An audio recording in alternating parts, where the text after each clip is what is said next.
নমস্কার, ব্রেকিং বাংলায় আপনাদের স্বাগত। আমি জয়ন্ত মজুমদার। গত বছর বীরভূমে সফরে এসে অমিত শাহ বলেছিলেন যে এ রাজ্যে বিজেপি লোকসভা ভোটে 35টি আসন জিতবে। এরপর দিল্লিতে অভিষেক বন্দ্যোপাধ্যায়কে সংবাদ মাধ্যমের প্রতিনিধিরা একান্ত আলোচনায় জিজ্ঞেস করেছিলেন যে বাংলায় 35 আসন জিতবে বলে অমিত শাহ দাবি করেছেন, তো আপনার কি মত? তখন অভিষেক বন্দ্যোপাধ্যায় বলেছিলেন যে এখনো পর্যন্ত যে অবস্থা তাতে বাংলায় আমরা তৃণমূল 32টি আসন জিততে পারি। এবং যেটা দেখা যাচ্ছে যে উনি বলেছিলেন যে অমিত শাহ যেটা বলেন সেটা আসলে তৃণমূলের ক্ষেত্রেই প্রযোজ্য হয়ে যায়। কারণ অমিত শাহ 2021 সালে বলেছিলেন যে ইসবার 200 পারটা তৃণমূলেরই হয়েছিল। তো তারপরে আর অভিষেক বন্দ্যোপাধ্যায় লোকসভা ভোটের কি ফলাফল হবে সেই নিয়ে আর ভবিষ্যৎবাণী করেননি। তবে মঙ্গলবার দিন ডায়মন্ড হারবারে তার নির্বাচনী কেন্দ্রে যখন তিনি সভা করছিলেন সেই সময় তিনি বলেছিলেন যে আমরা 33টি আসনের ভোট হয়ে গিয়েছে। তো এই 33 আসনের ভোটের পরে যেটা তার কাছে তিনি দাবি করেন যে তৃণমূল এই ভোটে 23টি আসন পেরিয়ে গিয়েছে, এখনো 9টি আসনের ভোট বাকি। এই বলে তিনি একটি ভবিষ্যৎবাণী করেন বা তার মত দেন। তিনি বলেছেন যে অনেক সংবাদ মাধ্যমের প্রতিনিধি বা অনেকে আমার কাছে জানতে চাইছিলেন যে ভোটের ফল কি হতে পারে বা তার অনুমান কি। তো আমি বলেছিলাম যে সব সঠিক সময়ে প্রকাশ করব। তো সেটাই বলছি যে এটা যে আমি বললাম যে 23টি আসন পেরিয়ে গিয়েছে 33টা আসনের মধ্যে, এবং 4 জুন আপনারা সেটা মিলিয়ে নেবেন। একই সঙ্গে তিনি বলেন যে বিজেপি নেতারা আসলে বুঝতে পারছেন যে ভোটের ফল খারাপ হবে, তাই তারা এখন কেন্দ্রীয় বাহিনীকে দোষারোপ করার চেষ্টা করছেন।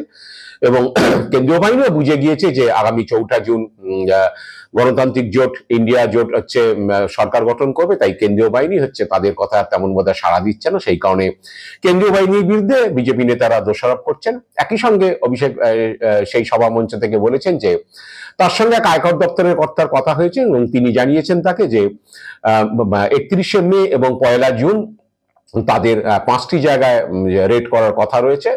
তো সেটা বলতে গিয়ে অভিষেক বন্দ্যোপাধ্যায় বলেন যে আসলে বিজেপি হচ্ছে এজেন্সির দ্বারা এজেন্সির জন্য এবং হচ্ছে এজেন্সি প্রভাবিত হয়ে কাজ করেন এবং তৃণমূল মানুষের হয়ে কাজ করছে জনগণের দ্বারা। সেই কারণে তারা দাবি করছেন যে 4 জুন ইন্ডিয়া জোটের সরকার হবে এবং এ রাজ্যে বিজেপি খারাপ রেজাল্ট করবে এবং তারা 23টি আসন ইতিমধ্যেই পেয়ে গেছেন, এই ধরনের ভবিষ্যৎবাণী করেন। তো মঙ্গলবার বিকালে ভবিষ্যৎবাণীর পরেই দেখা গেল যে মঙ্গলবার রাতে তৃণমূলের বিধায়ক ক্যানিং পূর্ব কেন্দ্রের শওকত মোল্লা তথা ভাঙড়ের তৃণমূলের পর্যবেক্ষক, তাকে সিবিআই তলব করলো হচ্ছে যে কয়লা পাচার কাণ্ডে নিজাম প্যালেসে। বুধবার দিনই তাকে আসতে বলা হয়েছিল, যদিও সিবিআই সূত্রে খবর যে শওকত মোল্লা নির্বাচনে তিনি ব্যস্ত রয়েছেন এবং সেই কারণ থেকে তিনি বুধবার হাজিরা দেননি। এবং তিনি যে সিবিআই এর কাছে বলেছেন যে 4 জুন পর্যন্ত ভোট প্রসেস চলবে, 4 জুন পর্যন্ত তাকে সময় দেওয়া হোক এবং তারপরে তিনি গিয়ে দেখা করবেন। এবং গত 22 সালে এরকম মে মাসেও শওকত মোল্লাকে কয়লা পাচার কাণ্ডে তলব করা হয়েছিল। তিনি প্রথম তলবে যেতে পারেননি, পরে জুন মাসে তিনি গিয়েছিলেন এবং সেখানে তিনি দেখা করেছিলেন। দেখা করে সিবিআই প্রশ্নের জবাব দিয়েছিলেন।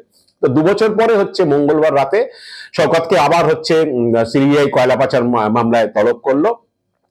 আসলে তৃণমূল অভিযোগ করছে যে সিবিআইডি কি করবে সে তো শুভেন্দুর হাতের খেলা, কারণ এখানে শুভেন্দুই নাকি সিবিআই এবং ইডি হচ্ছে শুভেন্দু অধিকারী সিবিআই এবং ইডি কার কোথায় রেড হবে না হবে এগুলো সব ঠিকঠাক করে দেন। এবং রাজ্য বিজেপি নেতারাও নাকি জানেন যে এইসব এজেন্সি কোথায় কি যাবে, কার বাড়িতে রেড করবে, কি করবে না করবে, এগুলো শুভেন্দু ঠিক করে দেন। তো কিছুদিন আগেই হচ্ছে শুভেন্দু যে শওকত মোল্লাদের উদ্দেশ্যে একটি বক্তব্য রেখেছিলেন। তিনি বলেছিলেন যে এই ক্যানিং ভাঙড় এই এলাকা দক্ষিণ 24 পরগনাতে যেসব মিনিকিট ফিশারি করতো তাদের তো ধরতে হবে, তাদেরকে জেলে পুরতে হবে। শওকত মোল্লা, পরেশ রামদাসরা তারা হচ্ছে যেভাবে চালিয়ে যাচ্ছেন সেভাবে চলবে, এটা তো হতে পারে না, এই ধরনের তিনি একটা হুমকি দিয়েছিলেন। তারপরে শওকতও বলেছিলেন যে কিছু ধেড়ে উদুর আছে তারা হচ্ছে ইডি সিবিআই ভয়ে অমিত শাহ মোদিজির পায়ে গিয়ে পড়েছেন এবং তারা যে নোংরা খেলা খেলছেন বা খেলে যে আগুন লাগানোর চেষ্টা করছেন সেই আগুনে তাদের নিজেকেই পুড়তে হবে। শওকতও পাল্টা জবাব দিয়েছিলেন। তো মঙ্গলবার দিন অভিষেকের এই ভবিষ্যৎবাণী যে 33টি আসন নির্বাচন হয়ে গিয়েছে, যে তাতে তৃণমূল ইতিমধ্যে 23টি আসন জিতে গিয়েছে এবং আগামী আরো 9টা আসনে ভোট বাকি রয়েছে 1 জুন। এইটার পরে কয়েক ঘন্টা পরেই হচ্ছে শওকতকে তলব। এটার মধ্যে একটা কাকতালীয় ব্যাপার রয়েছে বলে অনেকে মনে করছেন, কারণ তৃণমূলের তরফে যে বক্তব্য বা অভিযোগ হচ্ছে যে যেহেতু এখানে এজেন্সি হচ্ছে শুভেন্দু বা বিজেপি নেতাদের কথা মতো চলে, তো সেই মতো হচ্ছে শুভেন্দু এর আগেও অনেকবার অনেককে হুমকি দিয়েছে এবং পরবর্তীকালে দেখা গিয়েছে সেখানে ইডি বা সিবিআই গিয়ে হানা দিয়েছে যাদেরকে তিনি হুমকি দিয়েছিলেন, কিছুদিন বাদই হয়তো হানাদারির ঘটনা ঘটেছে। তাই অনেকে মনে করছেন যে এখানে হয়তো শুভেন্দুর হাতজস থাকতে পারে, কারণ শুভেন্দু যে কিছুদিন আগেই যখন শওকত মোল্লাদের হুঁশিয়ারি দিয়েছিলেন যে তাদেরও জেলে ভরতে হবে, এইভাবে তাদের চলবে না যেভাবে তারা কাজ কারবার চালিয়ে যাচ্ছে। তো সেটার পরেই অভিষেকের যে ভবিষ্যৎবাণী এবং তারপরেই হচ্ছে শওকতকে সিবিআই তলব, এই নিয়েই হচ্ছে একটা যোগসূত্র অনেকে দেখতে পাচ্ছেন। তো অনেকে রাজনৈতিক পর্যবেক্ষক মনে করছেন আসলে হচ্ছে দক্ষিণ 24 পরগনায় যে ভোট রয়েছে যে 4টি আসনে, এখানে শওকত মোল্লার একটা বড় ভূমিকা রয়েছে। তিনি ভাঙড়ের হচ্ছে তৃণমূলের পর্যবেক্ষক, ভাঙড় যাদবপুর আসনের মধ্যে রয়েছে এবং একইভাবে হচ্ছে শওকত তার ক্যানিং পূর্ব এলাকা যেটা সেটা রয়েছে জয়নগর কেন্দ্রের মধ্যে। কিন্তু রাজনৈতিক পর্যবেক্ষকদের অনেকের মত বা তারা অনেকেই জানেন যে দক্ষিণ 24 পরগনার অভিষেক বন্দ্যোপাধ্যায়ের সেনাপতি হিসাবে শওকত মোল্লা বা জাহাঙ্গীর যারা রয়েছেন তারা ভোট করার ব্যাপারে তাদের একটা বড় ভূমিকা থাকে। তো সেই কারণে হয়তো শওকত মোল্লাকে একটু রোগড়ে দেওয়ার জন্য হয়তো সিবিআই তলব করেছিল বুধবার দিন, বা সিবিআই একটু চাপে রাখার জন্য তাকে তলব করেছে যে তিনি যদি নাও আসেন বা 4 তারিখে পরে আসেন সিবিআই তাকে আবার ঘিরবে, এরকম একটা চাপ হয়তো মানসিক চাপ তার উপর তৈরি করার চেষ্টা করেন। যদিও শওকত তাতে সেই চাপের কাছে নথি স্বীকার করে শওকত কিছু করবেন কিনা আমার জানা নেই।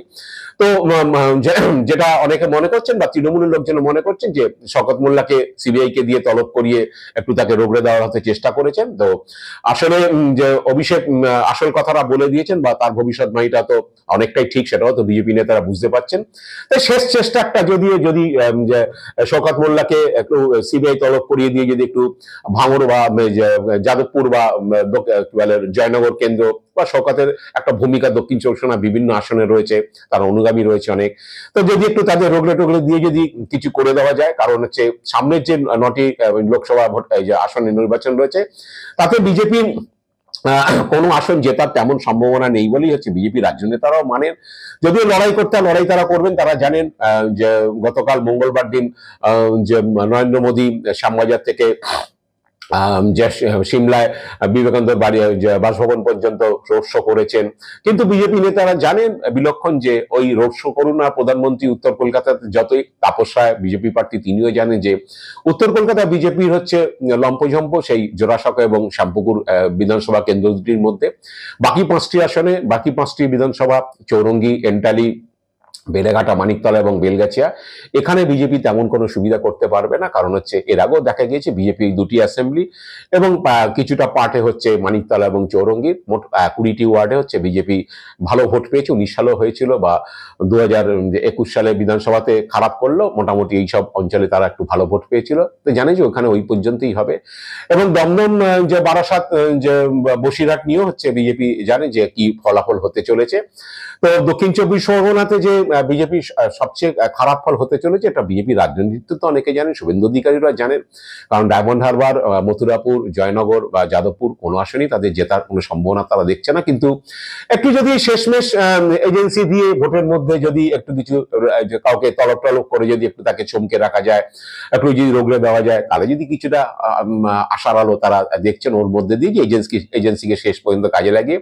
এখন জানি না এই এজেন্সিকে লাগিয়ে বা যে কোনো নেতাকে ভোটের মধ্যে তলব করে তাতে কোনো রাজনৈতিক লাভ হবে কিনা, কারণ ভোটের প্রচার পর শেষ মুখে যে বুধবার বৃহস্পতিবার দিন সন্ধ্যাবেলা প্রচার শেষ হয়ে যাবে।